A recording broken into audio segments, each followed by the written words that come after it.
Bismillahirrahmanirrahim. Satu lagi, karya dari Payung Hitam mengisahkan pesugihan kawin. Apapun dengan atas dasar nafsu dunia, tidak ada ujung yang bahagia. Ini dia selengkapnya.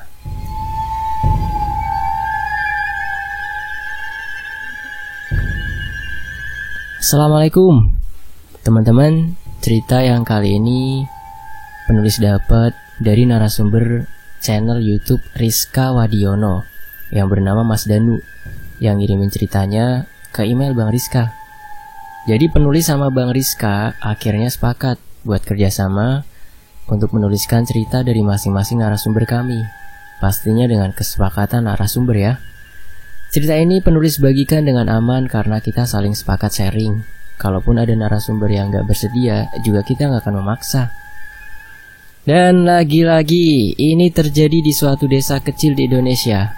Danu, pemuda pengangguran yang kerjanya waktu ada panggilan aja.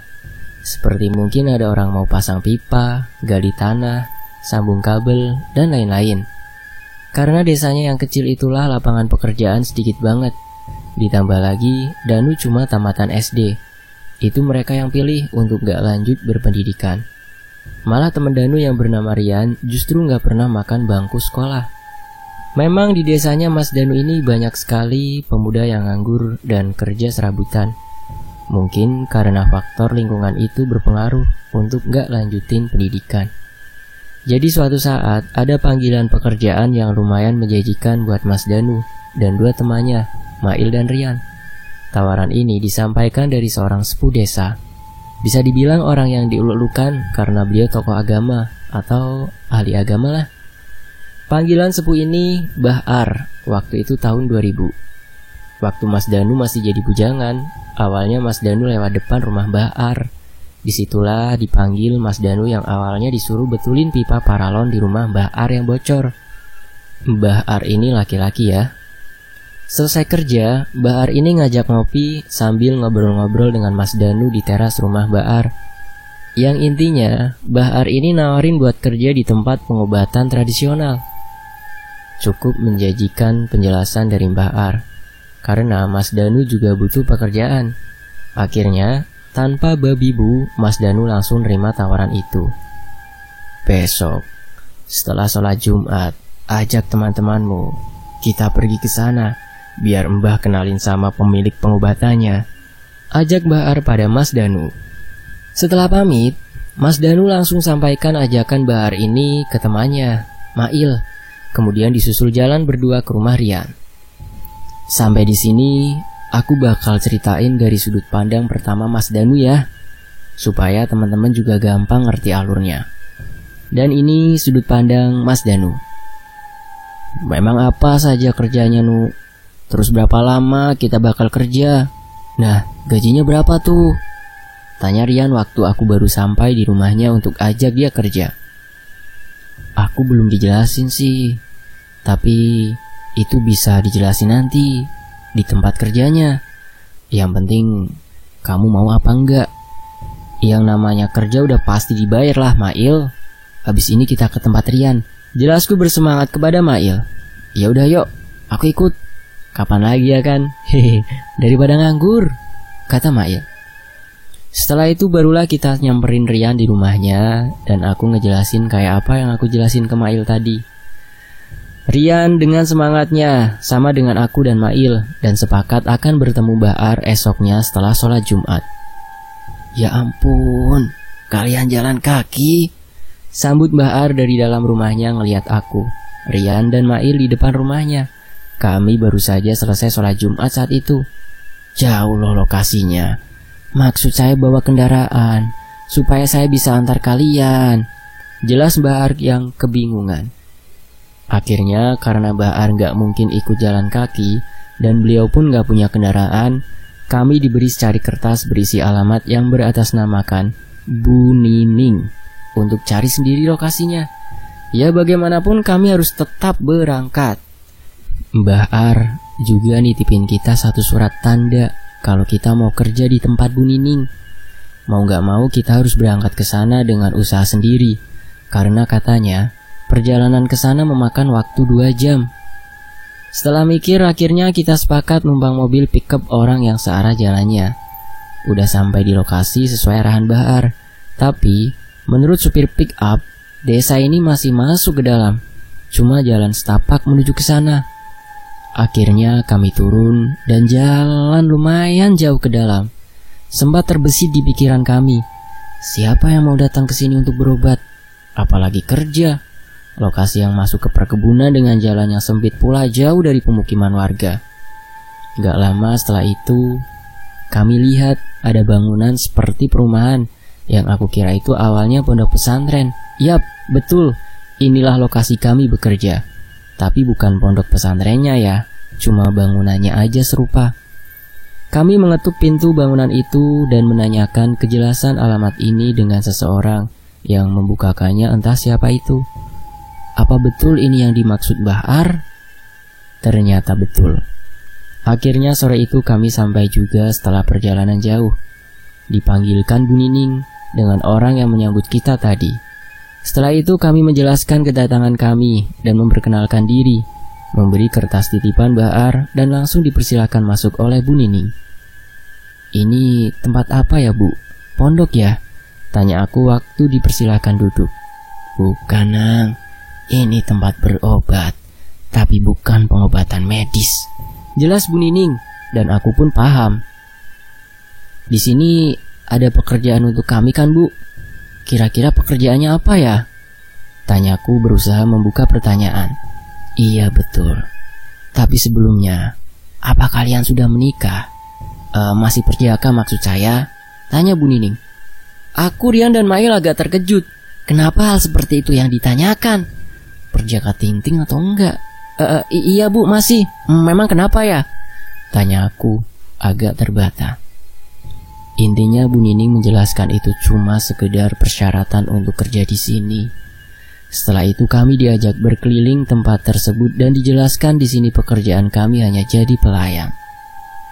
Aku awalnya bingung untuk melayani apa dan siapa.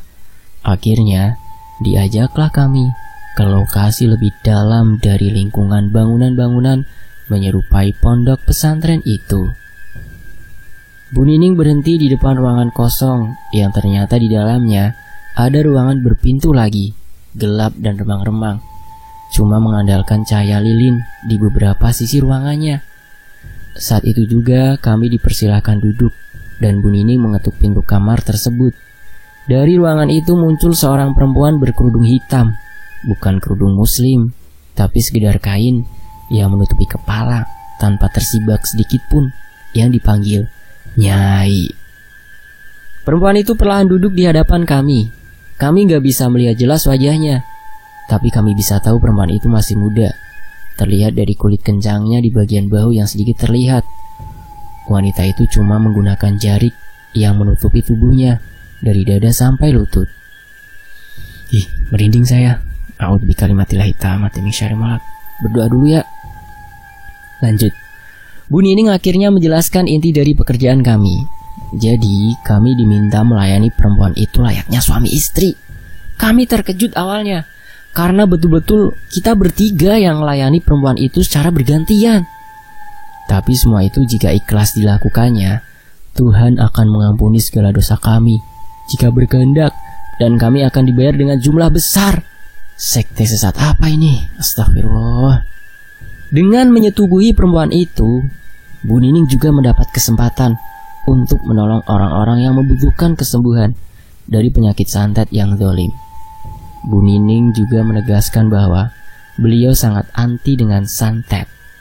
Justru dirinya malah prihatin dan kasihan dengan pasien-pasiennya yang korban santet.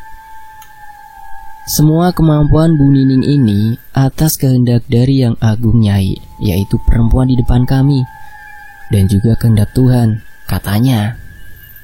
Dan dari penjelasannya aku mempertimbangkan, tapi lebih banyak setuju daripada enggaknya. Cuma beberapa keanehan saja yang bahkan gak bisa menggoyahkan ketekatanku untuk menyetujui tawaran ini. Mulai dari gaji dan tubuh perempuan belia ini yang kelihatannya betul-betul seksi dan menggoda. Kami siap melakukan apapun. Kami bertiga pun sepakat. Setelah itu, Bu Nining menanyakan usia kami. Rianlah yang paling tua di antara kami. Jadi malam itu juga langsung dipersilakan kami melakukan hubungan intim dengan perempuan itu secara bergantian di dalam kamar di ruangan itu. Dari Rian kemudian aku, lalu Mail. Kalian tahulah kayak apa hubungan suami istri. Jadi gak perlu diperdetail lagi ya. Setelah berhubungan aku ngerasa ada yang janggal, tapi masih aku simpen sendiri perasaan ini. Waktu di kamar aku lihat betapa cantiknya Nyai ini. Tapi setelah selesai, aku sesekali mau membayangkan lagi, tapi justru yang aku ingat malah sosok mengerikan. Tubuhnya hitam tertutup bulu dengan wajahnya menyerupai wanita tua. Kami selesai di hari pertama itu kira-kira jam 1 atau 2 malam. Kita udah disiapkan kamar oleh Bu Nining untuk istirahat setelah bekerja. Di sana kami bertiga ngobrol sebelum tidur. Aku mengeluh soal apa yang aku bayangin soal Nyai. Kenapa aku sama sekali nggak bisa mengingat rupanya yang secantik itu. Ternyata begitu juga dengan Mail dan Rian. Mereka sama-sama sulit mengingat sosok cantiknya, tapi malah yang teringat sosok menyeramkan. Di sini, kami baru berasumsi kalau jangan-jangan Nyai bukan manusia. Kami baru berpikir apa kita dijadikan suguhan untuk jin. Kita dijadikan tumbalnya untuk jin peliharaan Bu Nining. Bisa jadi seperti itu. Aku merasa semakin yakin kalau sambil membayangkan rupa Nyai yang harusnya cantik malah jadi mengerikan itu. Ini ya, aku ingatin di sini, Mas Danu dengan 3 orang temannya itu emang sangat awam dengan hal ini. Ditambah mereka masih sangat polos waktu itu. Jadi apa yang dihadapannya asalkan enak ya, seperti makanan atau perempuan ya enggak nolak dong. Apalagi ada upah untuk menghabisinya. Kita takut, tapi kita bercanda nakal soal ini. Kapan lagi kita dapat uang sebanyak ini? Lagian udah enak, dibayar juga lagi. Hehehe, kata Mail. Iya ya, kapan lagi? Udahlah, kita nikmatin. Pas di dalam kamar aja.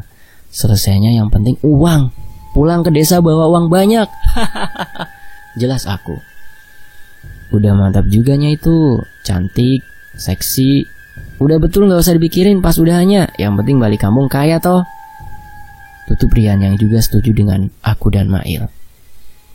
Kami berpikir masih bingung soal resikonya. Akhirnya besok paginya kita tanya ke Bu Nining.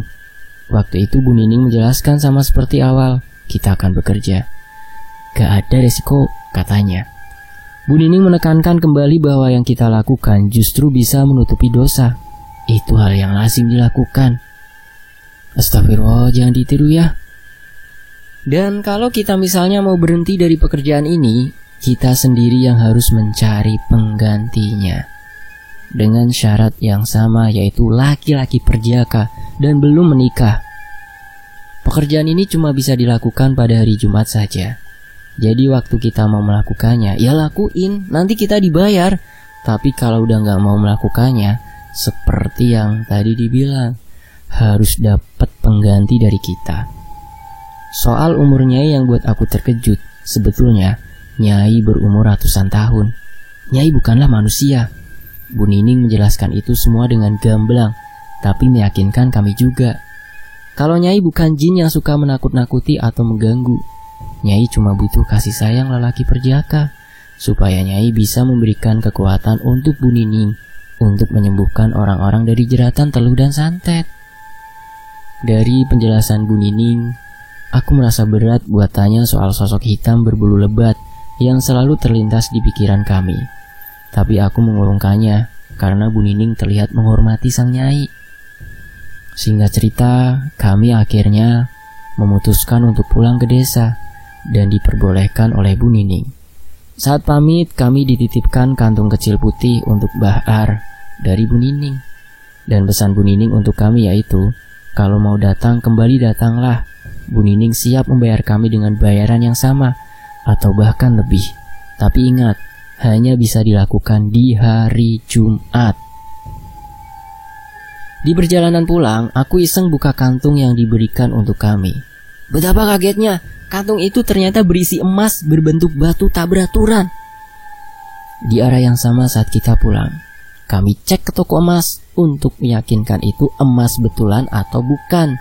Ternyata itu emas betulan.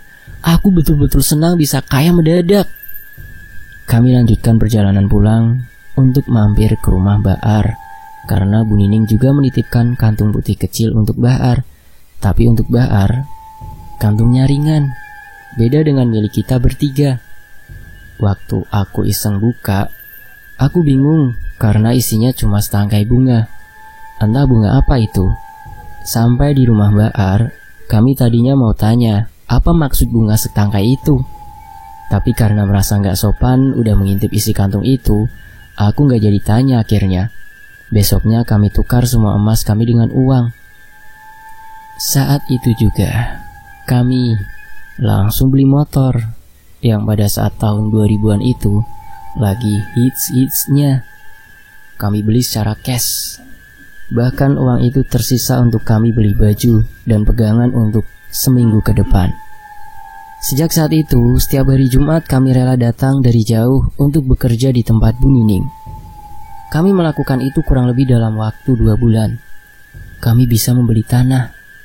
Setelah kami membeli tanah, itulah kami mendapat kejadian-kejadian aneh dan enggak nyaman.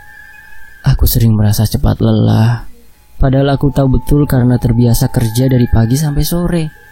Stamina aku terlatih untuk kuat, tapi sekarang enggak. Baru beberapa menit beraktivitas, aku sering kelelahan, padahal cuma beres-beres pekarangan dan aktivitas sehari-hari.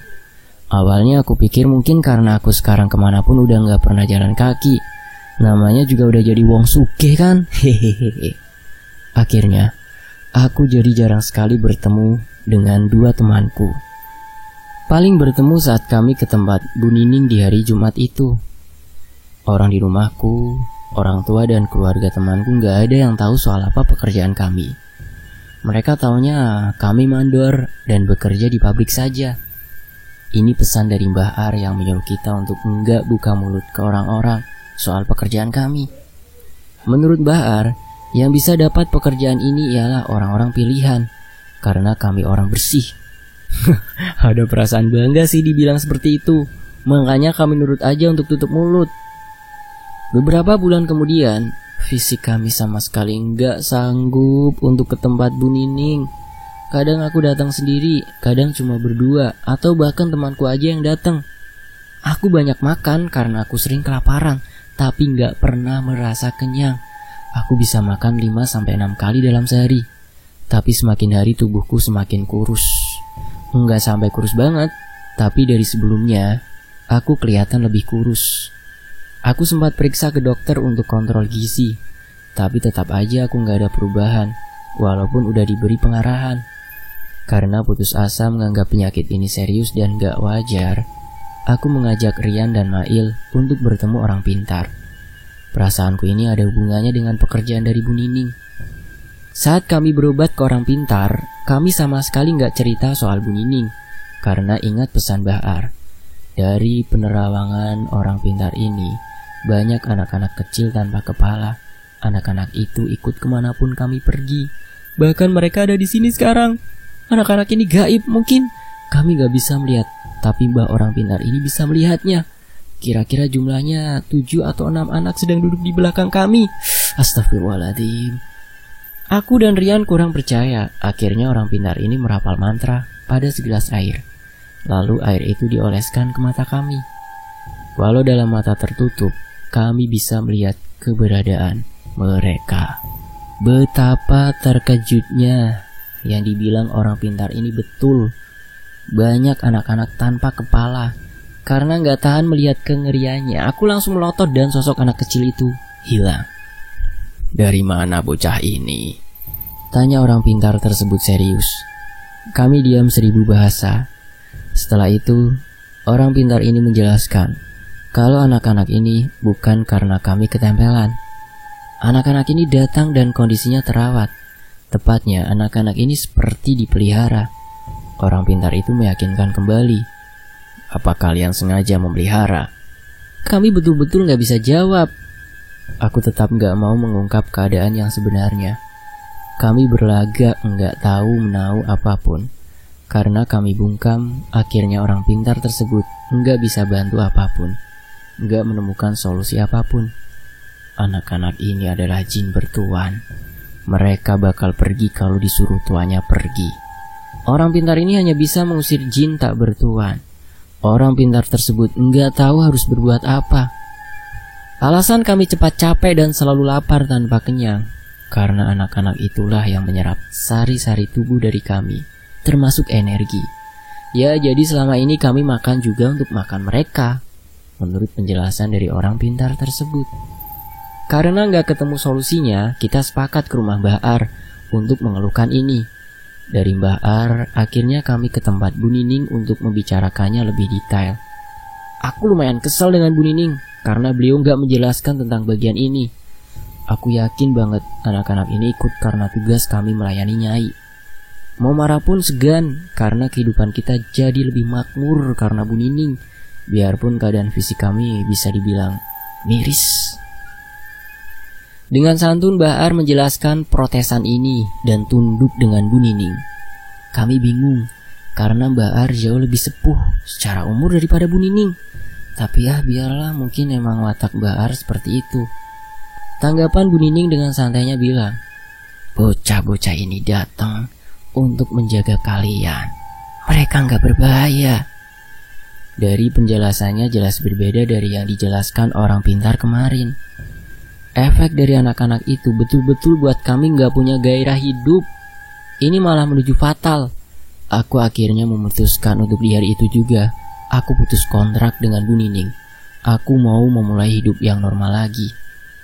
Bu Nining setuju, dengan syarat harus mencari pengganti kami.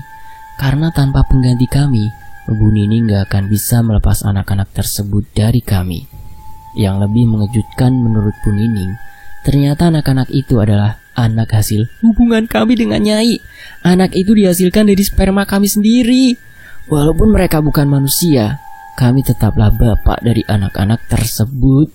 Kami pun berpamitan setelah dapat kejelasan. Mbah Ar mencium kaki Bu Nining sambil meminta maaf soal keputusanku, yang buat kami makin terkejut melihatnya. Setelah sampai di desa, kami berunding kembali mengenai kelanjutan karena Rian dan Mail masih mau melanjutkannya, sedangkan aku kapok. Aku kembali ke rumah Mbah Ar untuk membantuku mencari pengganti, karena aku pun ingin lepas dari bocah-bocah nggak jelas itu. Aku akhirnya jarang bertemu dengan kedua temanku dari semenjak beda keputusan. Karena beda pendapat itu yang membuat kami sedikit risih satu sama lain. Setelah beberapa hari, Mbah Ar akhirnya menemukan pengganti untukku. Sebut saja namanya Wisnu. Kami akhirnya berangkat ke tempat Bu Nining bertiga. Sampai di sana Bu Nining menyiapkan segalanya untuk upacara pelepasan. Prosesinya mengharuskan aku dikubur dengan kepala tetap di atas tanah. Aku dikubur semalaman dan paginya tubuhku bakal dimandikan dengan Bu Nining. Astagfirullah. Setelah semalaman, tubuhku dimandikan dengan air bunga melati dicampur jeruk purut. Entah maksudnya apa. Selesai dari itu, aku dipersilahkan pulang. Mbah Ar dan Wisnu udah pulang lebih dulu di hari kemarin. Makanya aku pulang sendiri. Akhirnya aku terlepas juga. Aku bertekad enggak akan pernah datang lagi ke tempat Bu Nining. Anak-anak ini enggak sepenuhnya langsung menghilang. Penderitaanku yang selalu kelaparan ini masih berlangsung berbulan-bulan dan menghilang perlahan. Setelah 2 tahun, tubuhku akhirnya normal kembali. Staminaku kembali normal dan akhirnya aku bertaubat, sadar kalau perbuatanku itu salah dan aku emang betul-betul polos. Aku akhirnya mencari ustadz untuk curhat begitu. Dan ternyata Pak Ustadz ini seolah tahu Bu Nining. Dijelaskannya, Bu Nining ini ternyata emang seorang pembuat aliran sesat, memelihara jin, pesugihan dan lain-lain.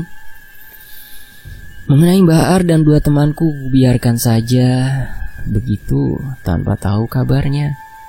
Tapi 2 temanku ini masih jadi pelayan Nyai.